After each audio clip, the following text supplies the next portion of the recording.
Inspiring interviews with today's top landlords. This is the Rental Income Podcast. And now, Dan Lane. Nick, a lot of people think that you need a lot of money to buy rental properties. Did you have a lot of money when you were starting out? I did not, and you're right. It's such a common misconception.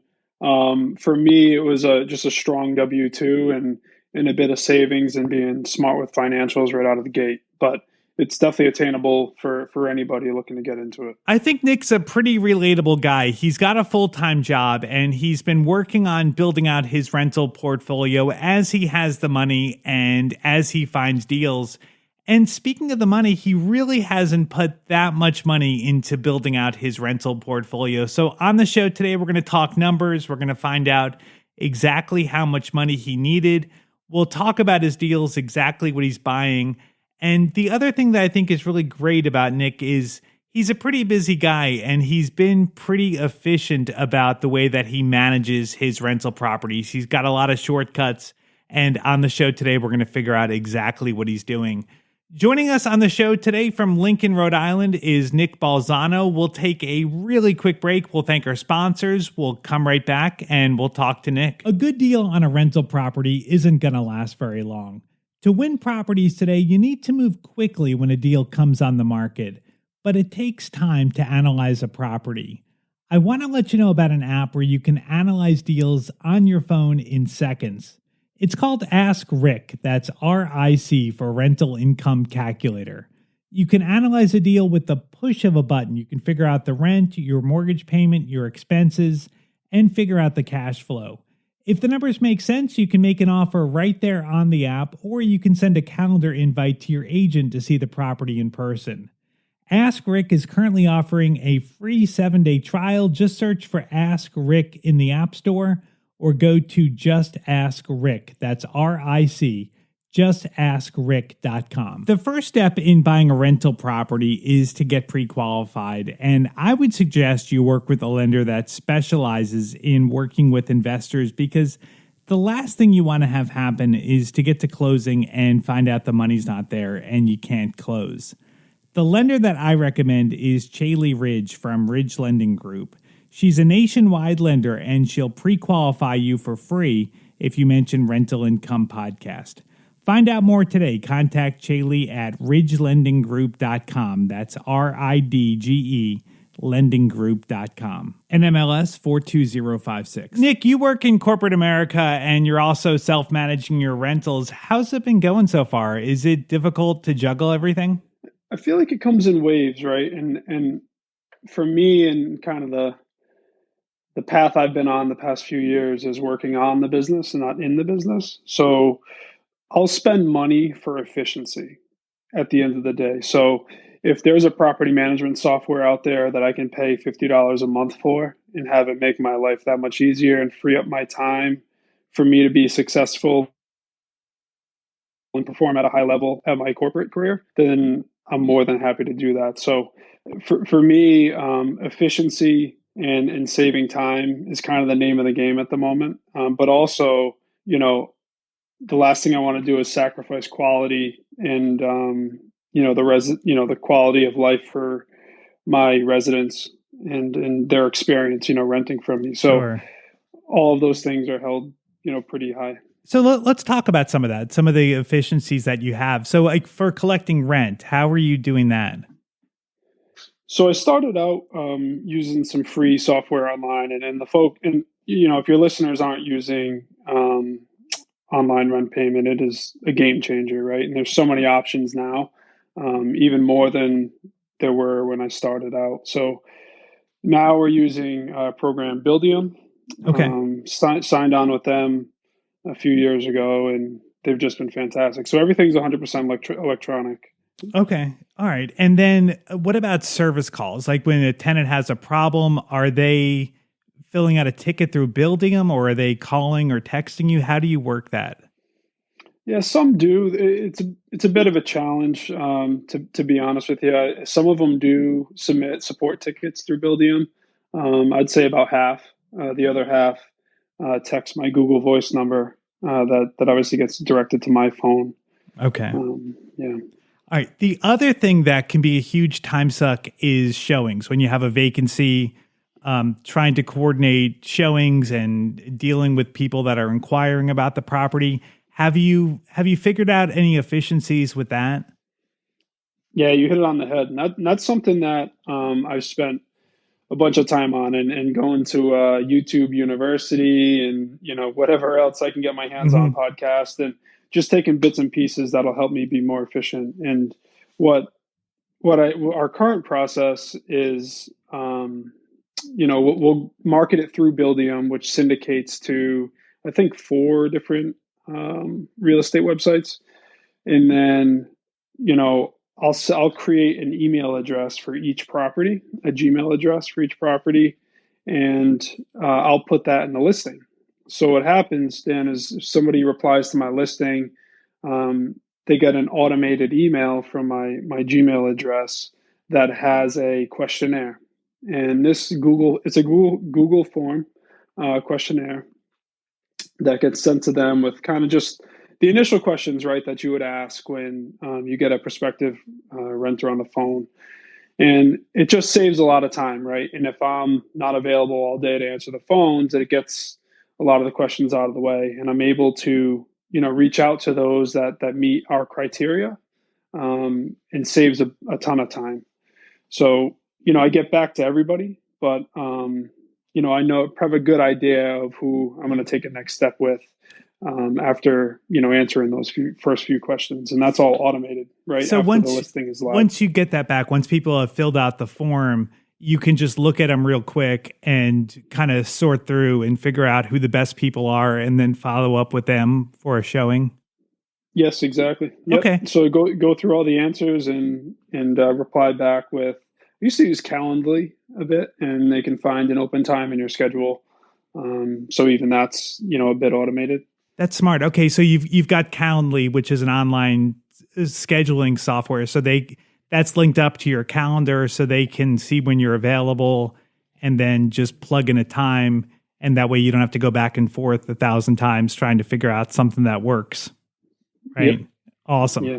You got it. Awesome. And then what about the lease signing? Like when they sign the lease, do you meet them in person, or are you doing that online? I used to, but now it's 100% online. So I use Sign Now. Okay. So I'll send either the group, if it's a group renting from me, or the family or the person, the link to the Sign Now, and they can go in and click away. So, but I definitely communicate the lease ahead of time. I give them a draft copy.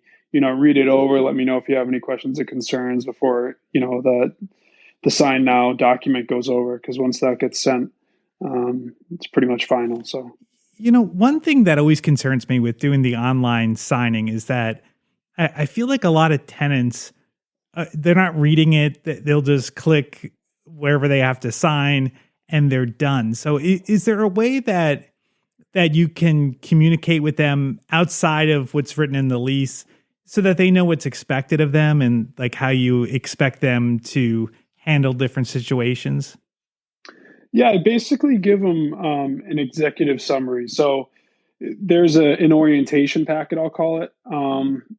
There's a lot, there's not much legal language in there, right? So it's easy to read. And, that orientation packet comes over with the lease, but it's also printed, a move-in day. They can reference it. And that orientation packet just has, what are our non-negotiables? What are the rules for the house? How do I contact you? Do I contact you if, I have a question about when the trash goes out, and what are your times and stuff like that. So really, I think training your residents is huge. And that's what, and when I say packet, it's really a 3-page document that's very easy to read, and you can go through it. So, yeah, that's available, and definitely a good resource to print out and then have on the table, at move-in day. Let's talk about your goals. So, why are you buying rentals? What are you hoping to get out of this? Yeah. So my long-term goals is really, to definitely equal my earned income, right? And I think that's a lot of folks. That's their driving motivation, right? So they have a 9 to 5 job.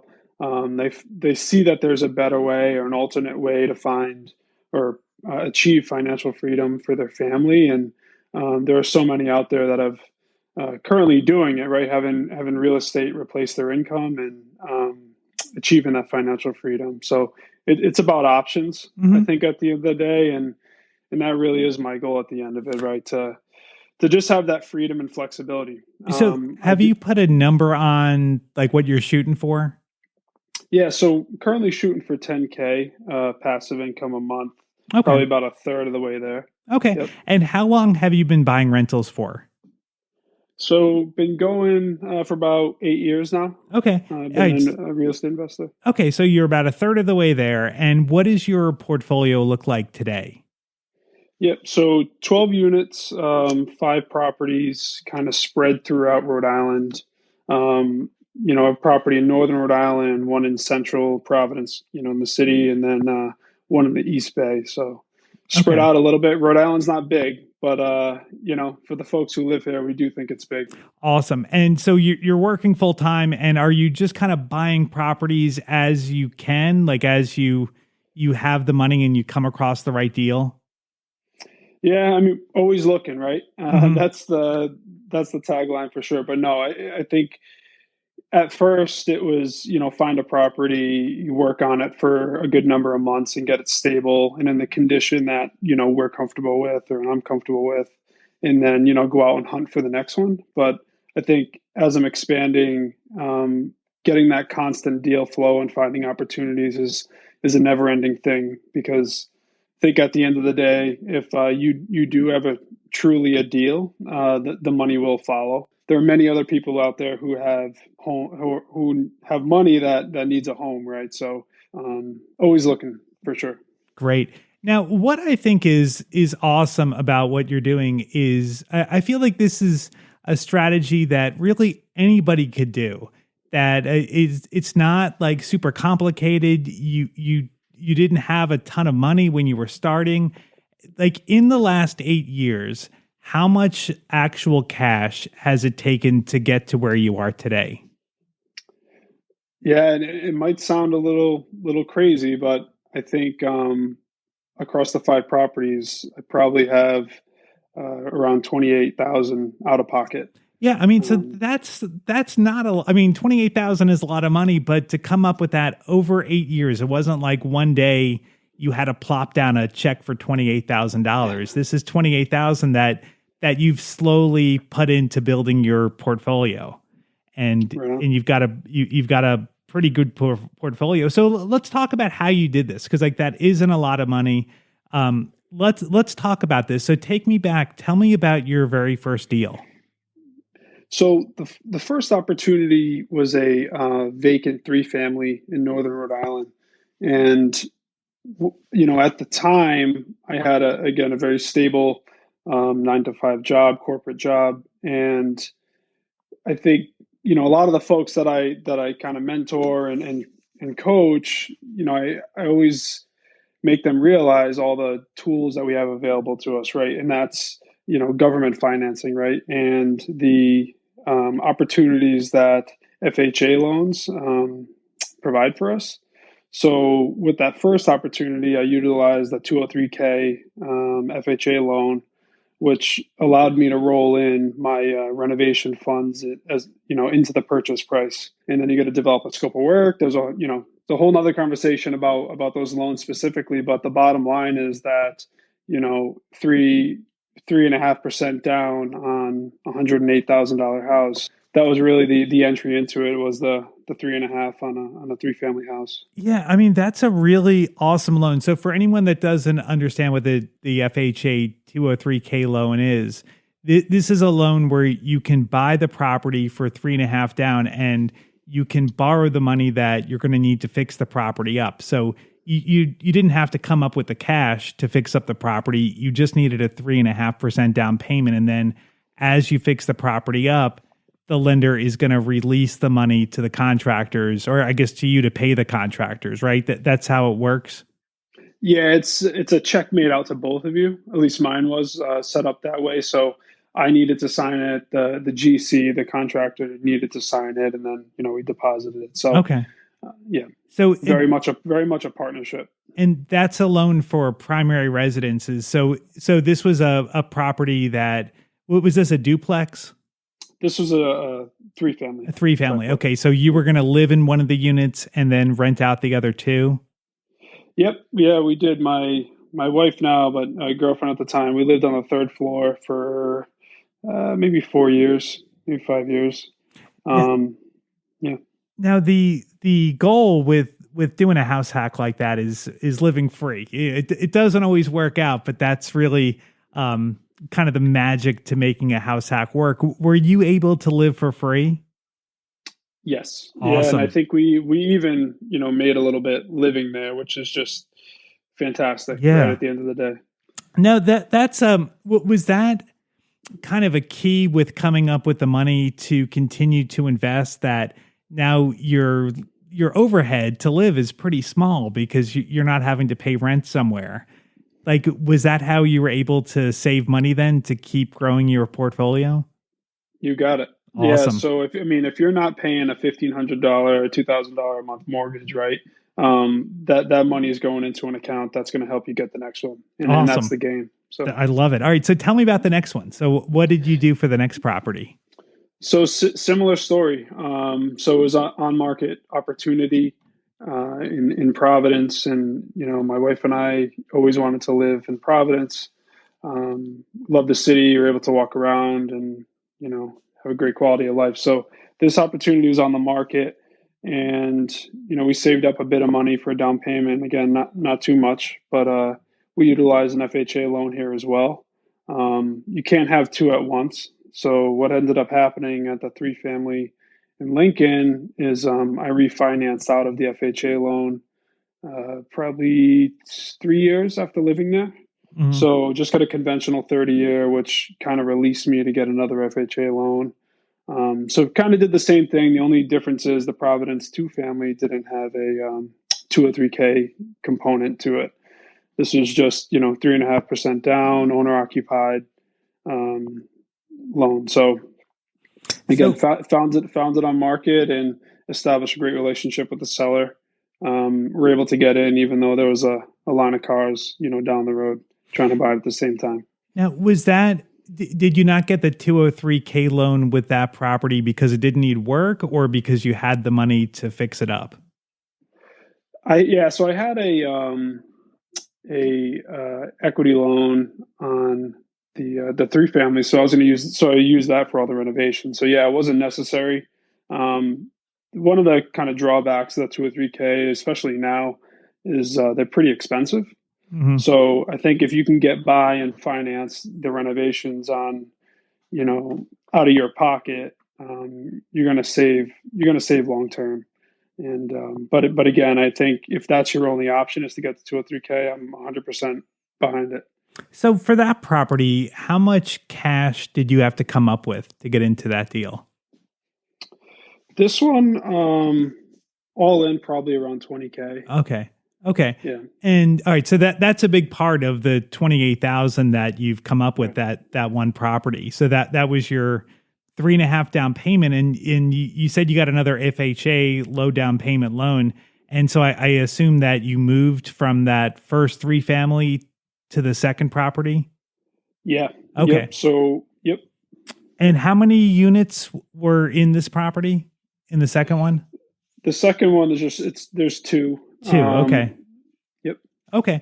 All right. And then, so that's 20 grand. And then, so I guess on the first property, that was about 8 grand. Because you Yeah. said you put 28 grand. So you put 8 grand in the first property, 20 grand in the second. So I assume going forward, then you were financing without coming up with any cash. Yeah. So I think after the second property, I definitely went a little crazy on the renovations, right? Just because you're living there. Hmm. So I had to get a little bit creative on the next opportunity and utilized owner financing on the next one. So that one in the East Bay of Rhode Island, that consisted of two single family houses and a 6,000 square foot commercial garage. Um, all properties were in disrepair and needed they were occupied, but definitely needed a lot of love. The rents are below market, and we're able to make a deal with the seller to have them owner finance that property. Okay. And then, so it sounds like that needed a lot of work. How did you do that? Like, did the seller loan you the money to fix up the property too? I wish. No, yeah. So the two family in Providence, after that, the renovations were completed, did the same thing as I did in the first one, right? Refi out, make sure you have enough equity. They're only going to lend you 70% loan to value, but pulled my money out, pulled the renovation funds out on the second property, and then use that for the next one. All right. So you used cash to fix up the property, but then you paid yourself back when you refied? You got it. Is that right? Okay. Awesome. Yeah. Awesome. Well, yeah, this is great. And then you have one more property after that? That's right. So, so that's the owner finance property, and that's kind of where we stand today. And awesome. That property is kind of in the process of, renovations are ongoing. I'd say we're 3/4 of the way done. One property is refinanced. The second property is about to be refinanced. So, okay, so you've got a pretty good amount of leverage on the properties. So, are you profitable? Like, is everything making money right now? Yeah. So, one of my goals is, getting dollars per door, right? And that's just a metric that a lot of folks use. And I wouldn't go into a deal or underwrite a deal if, I'm not above 250 a door. And that's just because of my position. And I'm able to sit back and just kind of find the ones that make sense because it's not a full-time gig yet. Sure. But that's just, so that's where I am now. And they're definitely all profitable for sure. $250 a door is a great number to shoot for. It sounds like you're well on your way to making $10,000 a month in passive income, and I'm sure you're going to do it. If anybody wants to reach out to Nick, I've got his email, Instagram, website. You can find it all on the website. Just go to rentalincomepodcast.com/episode 316. I'd like to thank today's sponsor for making this episode possible. It's Chaley Ridge from Ridge Lending Group. If you're looking to buy a rental property, whether it's your first property or you want to add to your portfolio, the lender that I recommend is Chaley Ridge. She's a nationwide lender, and she specializes in helping investors finance rental properties. If you want to set up a time to talk to Chaley personally, just go to ridgelendinggroup.com. That's RIDGE, lendinggroup.com. If you mention Rental Income Podcast, she will waive all the pre-qualification fees. Thank you so much for listening to the podcast today. Make sure you subscribe or follow the podcast. We put out new interviews every single Tuesday. And if you subscribe or follow, depending on what platform you're listening on, you'll get notified as soon as new episodes come out. My name is Dan Lane, and this has been the Rental Income Podcast.